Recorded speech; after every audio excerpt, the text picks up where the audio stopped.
Dear God, so the 7 sacraments. Nag-research ko gamay with regards sa aming 7 sacraments. Unsa din siya ka-importante, first and foremost. Ang pinaka-importante is ang importante ni siya kay mumugod din siya ang mga graces nga gihatag sa ato sa atong Ginoo. Mga graces nga gihatag na makapa-enable sa ato ang makapa-close ug maayo ni Jesus Christ. So ang kaning 7 sacraments is a way to remember Jesus Christ, to be more near sa tang Jesus Christ. So explain ako gamay ang sa kaning 7 sacraments. The 7 sacraments are central to Catholic Christianity. They are visible signs, can call it rites, instituted by Christ that confer God's grace on those who receive them worthily. The mark key moments in a believer's spiritual life and are divided into 3 groups. So, what are these 3 groups? The 3 groups is the sacraments of initiation. I-divide na. Sa sulod anang sacraments of initiation is ang katong baptism, confirmation, o Eucharist. Pero ang kining Eucharist, ongoing na siya every Sunday until we end our lives. Mama na itong inabuhi. Dayon ang isa ang sacrament of healing. So, ang sacrament of healing is kanang penance, reconciliation, kanang confession, kanang para mabalik ta sa tuan sa gangan sa Ginoo. Isa sa mga healing sacraments nato. Ikaduha ang kining anointing of the sick. Dayon ang last ang sacraments of service or communion. So ang isa is ang holy orders. Kanang mga pari nato muna sila ang muna siya ang holy orders, mga pari nato. O ang kining matrimony. Ako, in my sense is, ninyo man ko, I serve the Lord in a different way, unlike the priest. Katong mga priest din, sila minyo, o minyo man, pero mo serve yapon ko sa Ginoo in the sense, kay para mapaduol kita sa Ginoo maayo. Okay. So, kini, sacraments are like special channels or doors through which God pours His love and help into our lives. Jesus gave the church 7 of them so we can grow closer to Him, diba? Closer to Him from the beginning of life through tough times and in service to others. Okay. So karon, ako i-discuss sa inyo ang baptism. What is baptism? Initiation. The first sacrament, you're born again into God's family. So balik baga, ang baptism, muna siya ang initiation. Kumbaga, kung sa musulod ta og fraternity, di ba? Muagi kag initiation, bunalan. Lahi lang ang kuan, lahi lang ang baptism is an initiation. So may kitsa man ning considered aning baptism, tanan tao, whether bata or tigulang o kuan. Nya moingon din sila nga, uy, di ba aya ra ka mabaptize kung i-accept nimo si Lord Jesus Christ as your Lord and Savior? No, dili man necessary na ang baptism through the Catholic Church and throughout all the time since sagsugod pa ang Christianity. Baptism originally means mura kag gipatikan, mura kag gi-indoctrinate as a Catholic pagsulod pa lang nimo as kung magpabaptize ka or mabaptize ka. It doesn't necessarily need nga kinahanglan na nakay logic, na nakay paghuna-huna sa para mabaptize ka. Ang baptism, pwede nato na siya magamit para sa atong mga anak, para mapatika na siya. In other words, sa Ginoo na siya once mabaptize ka as as a Christian or sa Catholic. So, kung mabaptize na ka, you're already for God, para naka sa Ginoo. Pero kana siya, mo pa lang na siyang initial or pagsugod pa lang nimo sa imong pagka-Catholic. Kaya dili man ka wa magyapay pulos kung way motudlo sa imo. So that means mo na siyang sinugdanan. Mo na siya ang entry nato. So mo na siya ang baptism. So, di ba? Mo na siya ang first nato nga sacrament. Then ay ikaduha din nato is ang confirmation. Unsa ni confirmation? Ang confirmation is a deeper outpouring of the Holy Spirit to confirm and strengthen the graces of baptism. So, ang confirmation, this is to show us kita dapat makatuon sa ato ang religious life as a Catholic. We should know kung unsay rason nga nung nagikumpirma ta. O we should musad ni siyang sinugdanan sa kanang makatuon ta sa ato ang pagkuan sa atong pagkakatoliko. So, in other words, kinahanglan nato ni siya buhat, kinahanglan ni siya kay pa-affirm sa ato ang kita katoliko ta. Unsa man say na ng confirmation.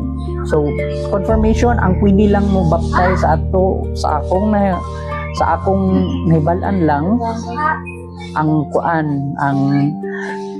bishop pwede mo confirm along with your godfather or godmother. So nya sa other countries ang basta confirmation gani kinahanglan na po kay kauban nga saint kinsa imong confirmatory saint dito sa uban nga kwan. Pero sa ato murag wala pa man siguro na dito sa Pilipinas. Kaya kay ikaw mag-confirm lang. Nya kung mag-confirm ka, dapat makabalo ka sa mga teachings. Dapat dini na ang pag-confirm nimo nga magtuon ka sa teaching sa Catholic Church. So magtuon ka sa unsay angay buhaton. Unsay imong dapat buhaton once confirmed na ka. So muna siya ang confirmation. Di pa nako so ngani na po.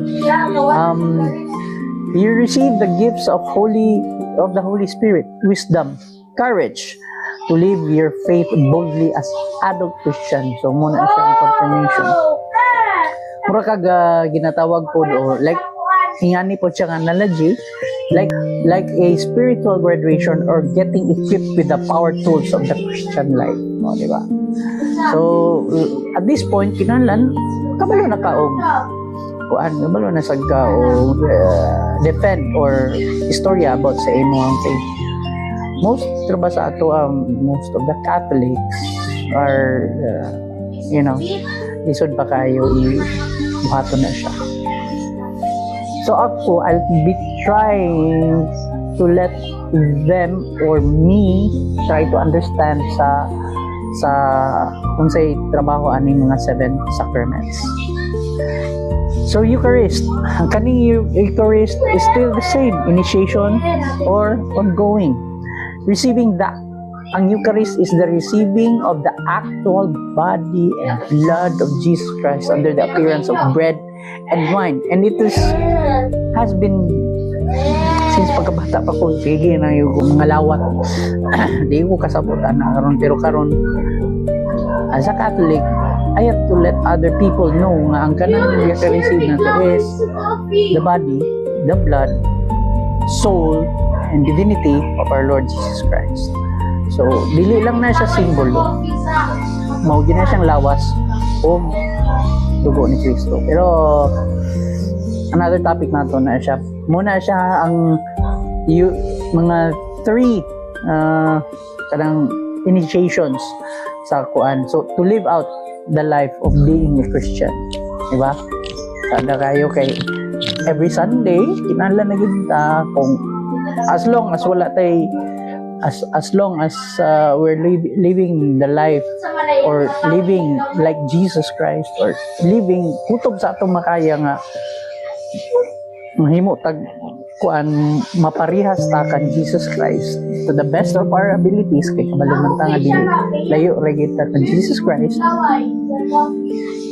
We have to live it out. Kunya ang Eucharist is central sa worship nato sa as a Catholic. Diba? So muna siya ang ikatulo na sacrament. Karon dili na sadta sa reconciliation, penance or confession.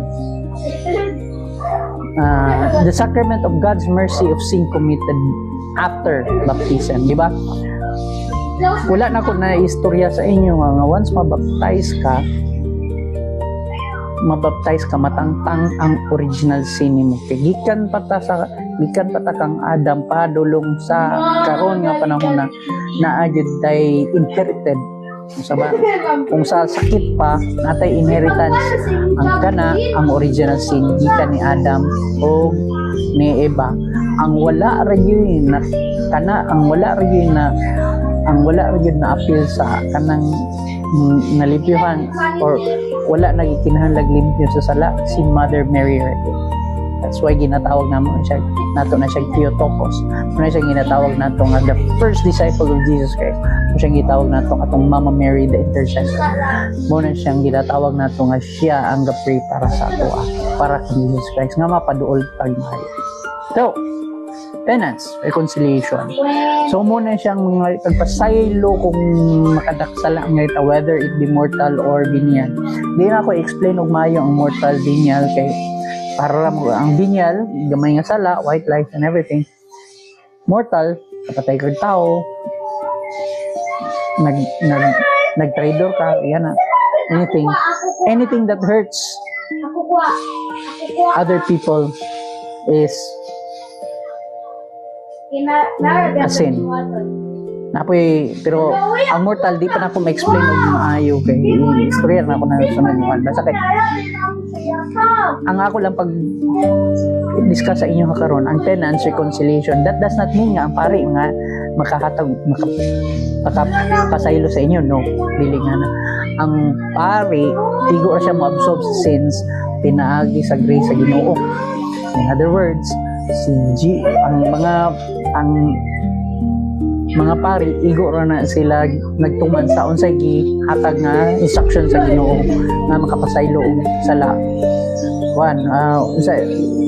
Ka Matthew 16 verse 18 to 19 whoever you ever forgive in this earth, you will be forgiven in heaven. Whoever sins you will not forgive in this earth will be one. So muna ang role sa pari, dili sila makapasaylo og sala, pero through the grace of God, through mo lagi na kanang persona Christi, sila mo'y makapasaylo sa sala. Pero ang the same ra gyapon ang Ginoo ra gyapon makapasaylo, dili ang mga pari. Ulo lang ka sa pari kay para mag-istorya sa imuhang sala. Unya sila ay makapa-absolve. Absolve meaning dili sila ang makapasaylo, pero ang Ginoo ra gyapon makapasaylo. Okay? So munang maingon na sila absolve. So muna siya ang reconciliation. Munang isa ka importante nga mga aspect as a sacrament para mapaduol kita sa itong Ginoong Jesucristo. Anointing of the sick. Usually gamiton ni siya kung hapit kanang kuan na ba? Nang hapit na madedo hapit na mga balo na mo. Okay. So what it is for those who are seriously ill, elderly, or facing surgery danger of death. O, di ba? Taroy kay na siya, anointing of the sick. Okay, mayo na ang anointing of the sick kay para ma-assure nato ang kuan pag ato sa Ginoo, pero kabalon man ta ang Ginoo ra gyud makahatag mercy sa ato. But I believe Jesus Christ, our God, can makahatag jud og taas dako pig mercy nga kita mapasaylo kita. That's why isa ang kining sacrament is ang sacrament sa anointing of the sick, or inatawag nila dapat may lain na tawag anointing of the anointing of the sick, siyang healing or anointing nga inatawag na lang nila na para sa abwa. So kung nanakaana ni agitana, well, good chanda kay na siya nga nga sacrament kay murag kung sa final breath nimo ma-anoint ka, at least kuan ba may luna tong kalagbang ay sa at least bitaw kuan mahinta mapasaylo ta sa Ginoo nga malangit kita. So muna siya ang anointing si kinahanglan gyud ni siya. Unya wala ni siya sa lain ha, kini sa dire ni siya sa Katoliko nga simbahan. Okay. Next, holy orders. So, sama ni siya.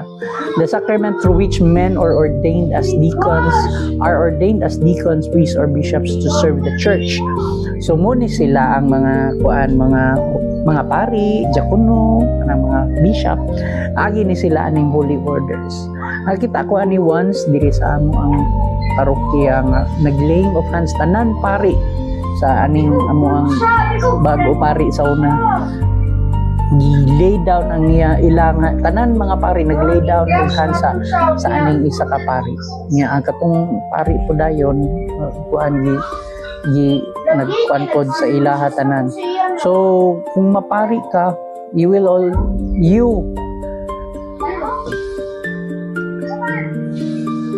be a spiritual father for all the laymen. Kami mga tao, mga kwan. Antod-santod nakapari. Pero what if?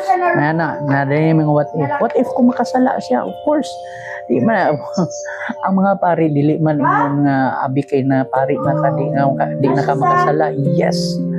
Mas grabe pa yun na sila kay mas lisod ang ilang ministry kontra sa ato ang ako ang kanang naminyo lang ang akong istorya.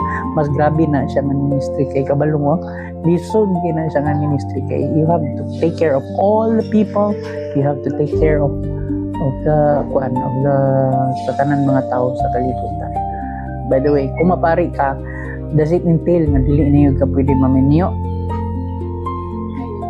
Actually, supposedly, ang istorya sa Kasagara is mayroon sila nga adili pwede kay pari na yun na siya. Pero ang church, wala man sad nag-ingon noon nga nagbawal. Wala man sad nag-ingon. But once mahimo na ka, kumuhawa na kapag kapari, di siya matawag muhawa pagkapari. Matawag siya nga ni undang ka sa imong ministry sa pagkapari. Pero forever and ever, basta niagi kag holy orders, you will always be a priest till the end of your life. Even if naminyo na ka. Pero dili lang ka pwede maka kuan og Eucharist, maka hold og Eucharist. Ang pwede ra gyud ana motor nga kuan stricto na nga kuan sa simbahan sa Katoliko nga kinahanglan kuan gyud kanang sa katong pari to the strictest sense mo man ang lisod kaayo sa pari hindi ka maminyo mo man. Pero there are other Catholic churches na ubad Catholic church nga minyo ang pari. Wala mo kabaluhan na. Kung wala mo kabaluhan na, daghan na siya na. Byzantine, I think, Byzantine Catholic, minyo ilang pari. So, kung mapari ka, kinahanglan, ang reason man sa good nga nung magpari ka kay para ma-concentrate nimo imong self to the service of Jesus Christ. That does not mean nga dili ka pwede magminyo, but ang imuhang mabalhin or mautro ang imong service ba imbis na dito sa Ginoo ma-serve nimo sa family. Like for example sa ako aminyo man ko una gid nako akong family all than anything else, whereas ang pari ka kinahanglan imong kuan as father, ang imong focus is ang mga tao, Jesus Christ ug ang mga tao, ang pamilya si Jesus Christ ug ang pamilya, ang akong mga anak ug ang mga palibot pamilya muna siya akong focus. Muna ang diferensya sa matrimony kay ang kung matrimony sa kuan i-explain na ako ng matrimony karon. Anyways, so holy orders, speaking of holy orders, pari para sa mga tao. So wala na ilain.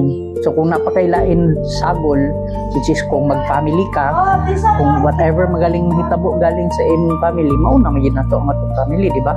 Of course, kay umagid na atong basic nga panghuna-huna nato mauna gid nato ang family. Whereas kung pare ra ka, focus ra ka sa Jesus Christ, focus ra ka sa mga tao. Okay? So muna siya ang Holy Orders. Pare ka even if maminyo pero dili na ka pwede maka hold og misa. Ana siya. So naay mga nahitabuan na, yung daghan heresies na nahitabuan na sa kalibutan. Pero once niagi na kag Holy Orders, you will be a priest for life. For life. Mga siyang klaro diha. But then, naaboy na yung ika-7, the matrimony. Matrimony, marriage, service, communion. So, what is it? A man and woman freely vow lifelong, faithful, fruitful love in the covenant before God. So, pag muna siyang kasagara nga mga choices sa mga laki, sa mga kuan sa ako supposedly pari unta pero wala man na pari ninyo kay mas maayo man ninyo sada man godang no balo na ka sada ang okay basta kuan man na mas gipili ang urge, human urge nga gyapon ana gyapon nga mga istorya ba, that's why nagminyo. Although, gusto gyapon ako ma-serve ang Ginoo. That's why, naani siya ang ika-7 sacrament, matrimony. This is a sacrament wherein ang laki o ang babae mausa, mahimo nag-usa. Dili kay lahi ang bana, lahi ang asawa, dili. Ang umuyo kay kag isa na inyong una-una, isa na inyong kasing-kasing, isa na ang inyong tumungog tinguha, isa na inyong goal sa kinabuhi. Muna siya ang matrimony. So, the couple exchanges consent, vows, before the priest and witnesses. Again, when you say marriage, kuha na siya kanang dili, antod-santod yapon na siya. Di na siya makuha. Unless, na siya ginatawag dito sa Katoliko, ma-annul ka. Kung sa manang annulment.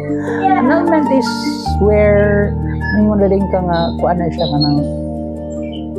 kanang